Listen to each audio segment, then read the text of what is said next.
Hello friends, स्वागत है आप सबका आपके अपने चैनल वेद एकेडमी में। आज की वीडियो में हम कक्षा 12 हिंदी विशिष्ट अध्याय 3 प्रेम और सौंदर्य के सभी इंपॉर्टेंट क्वेश्चन आंसर्स की स्टडी करने वाले हैं। अभी तक हमने अध्याय 1 और अध्याय 2 के सभी महत्वपूर्ण क्वेश्चन आंसर्स की स्टडी की थी। अगर आपने वो वीडियो नहीं देखी है तो इस वीडियो के डिस्क्रिप्शन में आपको लिंक मिल जाएगा, वहाँ जाकर आप वो वीडियो देख सकते हैं। और आपने हमारे चैनल सब्सक्राइब नहीं किया तो चैनल भी सब्सक्राइब कर लें ताकि जो भी न्यू अपकमिंग वीडियोज़ हैं उनके नोटिफिकेशन आप तक सबसे पहले पहुँच सकें। तो चलिए वीडियो स्टार्ट करते हैं। सबसे पहले प्रेम और सौंदर्य के अंतर्गत घनानंद के पद और उद्धव प्रसंग आते हैं। तो घनानंद पद के पद को लिखा है घनानंद जी ने और उद्धव प्रसंग को लिखा है जगन्नाथ दास रत्नाकर जी ने। उसके बाद लघु उत्तरी प्रश्न हम देख लेते हैं। तो इन क्वेश्चंस को आपको अच्छी तरीके से पढ़ना है क्योंकि इस टाइप के जो क्वेश्चंस हैं आपके वह आपके ऑब्जेक्टिव्स में भी आ सकते हैं। तो चातक को घातक क्यों कहा गया है? चातक की मधुर ध्वनि प्यू प्यू बिरही को प्रीतम की याद दिलाकर उसके विरह के ताप को बढ़ा देती है, इसलिए चातक को घातक कहा गया है। देखिए, चातक की जो मधुर ध्वनि है वह नायक को नायिका की याद दिला देती है, इसलिए चातक को घातक कहा गया है। आप प्रियतम की जगह नायक नायिका का भी यूज कर सकते हैं। तो चातक की घातक क्यों कहा गया है? तो चातक की मधुर ध्वनि प्यू प्यू बिरही को प्रीतम की याद दिलाकर उसके विरह ताप को बढ़ा देती है, यानी कि नायक को नायिका की याद दिलाकर उसके जो विरह ताप है उसको बढ़ा देती है, इसलिए चातक को घातक माना गया है। उसके बाद हमारा नेक्स्ट क्वेश्चन है, बिस्बास में विष घोलने का काम किसने किया है? बिस्बास में विष घोलने का काम किसने किया है? तो आंसर है हमारा बिस्बास में विष घोलने का काम सुजान ने किया है। देखिए, घनानंद जी की प्रेमिका सुजान थी, तो बिस्बास में विष घोलने का काम सुजान ने किया है। उसके बाद हमारा नेक्स्ट क्वेश्चन है, मथुरा से योग सिखाने कौन गए थे? तो मथुरा से योग सिखाने उद्धव जी गए थे। देखिए, इस टाइप के क्वेश्चंस आपको ऑब्जेक्टिव में भी आ सकते हैं, तो आपको केयरफुल तरीके से देखना है। मथुरा से योग सिखाने कौन गए थे? मथुरा से योग सिखाने उद्धव जी गए थे। उसके बाद नेक्स्ट है, कुटीर कौन सी नदी के किनारे बनाने की बात की गई है? कुटीर यानी कि कुटिया कौन सी नदी के किनारे पर बनाने की बात कही गई है? तो आंसर है हमारा यमुना नदी के किनारे कुटीर बनाने की बात कही गई है।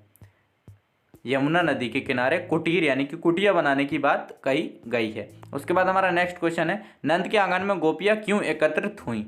यानी कि जो नंद बाबा थे उनके आंगन में सारी गोपियाँ क्यों इकट्ठी हुई? आंसर है हमारा श्री कृष्ण के द्वारा भेजे गए उद्धव के आने का समाचार सुनकर गोपियाँ नंद के आंगन में एकत्रित हो गईं या एकत्र हो गईं। उनमें श्री कृष्ण का समाचार जानने की आतुरता है। कृष्ण के द्वारा भेजे गए उद्धव के आने का समाचार सुनकर गोपियां नंद के आंगन में एकत्रित हो गईं। उनमें श्री कृष्ण का समाचार जानने की आतुरता थी, यानी कि बहुत ज़्यादा आतुर थी कि श्री कृष्ण ने उनके बारे में क्या लिखा है, उनके लिए क्या लिखा है। उसके बाद नेक्स्ट है दीर्घ उत्तरी प्रश्न। इसका पहला है, उद्धव के ब्रज आगमन की गोपियों पर क्या प्रतिक्रिया हुई? देखिए, ये क्वेश्चन आपको दो टाइप से आ सकता है। पहला, उद्धव के ब्रज आगमन की गोपियों पर क्या प्रतिक्रिया हुई, या फिर दूसरे टाइप से आपसे पूछा जा सकता है, उद्धव के ब्रज आगमन पर गोपियों की आतुरता का वर्णन कीजिए। आंसर है हमारा कृष्ण के सखा उद्धव के ब्रज में आगमन की खबर सुनकर गोपियों के मन में आतुरता जागृत हो गई, यानी कि वह बहुत ज़्यादा आतुर हो गई कि श्री कृष्ण ने उनके बारे में क्या लिखा है, क्या नहीं लिखा है। कृष्ण के सखा उद्धव के ब्रज में आगमन की खबर सुनकर गोपियों के मन में आतुरता जागृत हो गई। उनके झुंड नंद के द्वार पर इकट्ठे होने लगे, यानी कि वे झुंड बनाकर बाबा नंद के घर आने लगी। अपने कमल से कोमल पैरों के पंजे से उचक उचक कर पत्र को देखने के लिए व्याकुल होने लगी।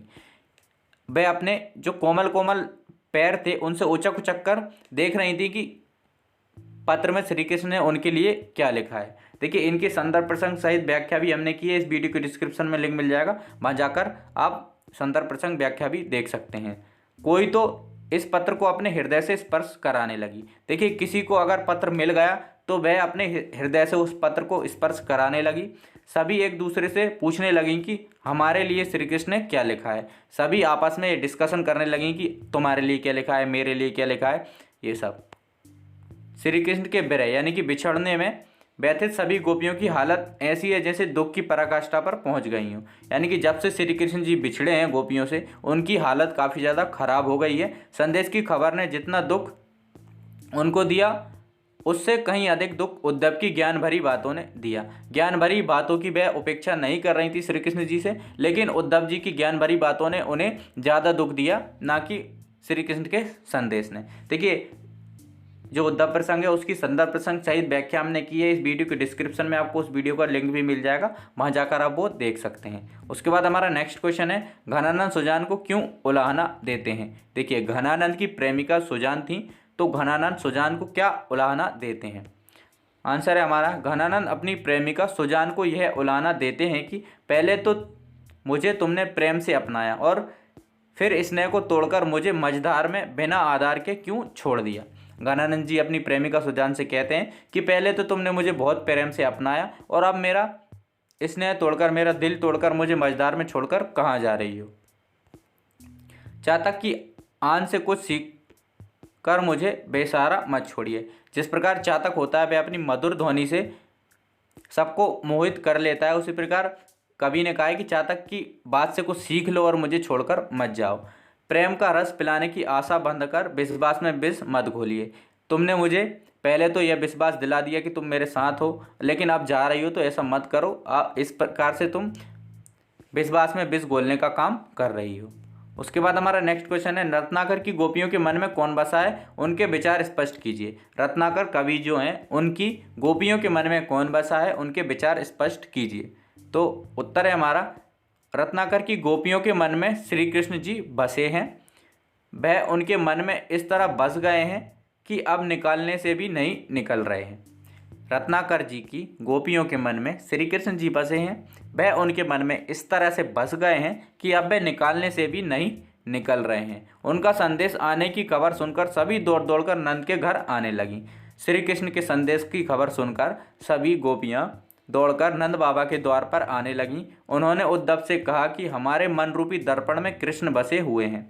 उन्होंने उद्धव जी से कहा कि हमारे मन रूपी जो दर्पण है उसमें श्री कृष्ण जी बसे हुए हैं। तुम अपने कठोर वचन रूपी पत्थर चलाकर हमारे मन रूपी दर्पण को तोड़कर अनेक मोहन हमारे हृदय में मत बसाओ। वह कहते हैं, गोपियाँ कहती हैं उद्धव जी से, तुम अपने कठोर वचन रूपी पत्थर चलाकर हमारे मन रूपी दर्पण को तोड़कर अनेक कृष्ण हमारे मन में मत बसाओ। एक कृष्ण ने ही हमारी ये हालत कर दी है, तो सोचो बहुत सारे कृष्ण हो जाएंगे तो वे हमारी क्या हालत करेंगे। जब दर्पण टूटेगा तो बिखर जाएगा और हर एक टुकड़े में उन्हें कृष्ण दिखाई देंगे। जब एक कृष्ण ने उनकी इस तरीके की हालत कर दी है तो बहुत सारे कृष्ण उनकी क्या हालत करेंगे।